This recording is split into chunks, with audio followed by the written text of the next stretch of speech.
નમસ્કાર મિત્રો, આજે આપણે જવાનું છે સુદામડા ગામે કે જ્યાં એક પરિવારમાં બેનને હમણાં ડિલિવરી થઈ છે અને એમની આર્થિક પરિસ્થિતિ દુબળી હોવાના લીધે એમના ઘરે એક જ ખાટલો છે. તો આજે આપણે એમને ખાટલો આપવા જવાનું છે અને સાથે સાથે રેશન કીટ પણ આપવાની છે.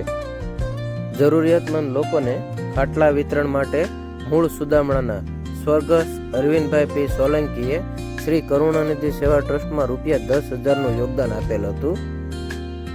આ રેશન કીટમાં એવી પોષક તત્વોવાળી વસ્તુઓનો સમાવેશ કરવામાં આવ્યો છે જેથી માતા અને બાળકના પોષણ સ્તરમાં સુધારો થાય.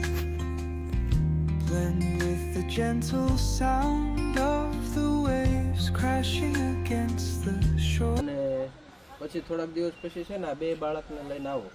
15 દિવસ સુધી છે ને આપણે નથી વાત થઈ સાયલા, એટલે આ બાળકને ખવડાવશું અને ઉપરથી તમારે જે છે ને આ બે બાળકના જે પૈસા આવતા હોય એ પૈસા તમારે કાંઈ આવજો. કેવું દુબળું છે, બે બાળક દુબળા જ છે, એનું વજન વધે એવું કરવું પડશે ને.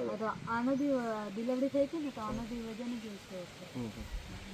કઈ વાંધો નહીં, આ તમારું જમવાનું તો આવી ગયું. પેલી ટીકડીઓ ખાવશો હજી?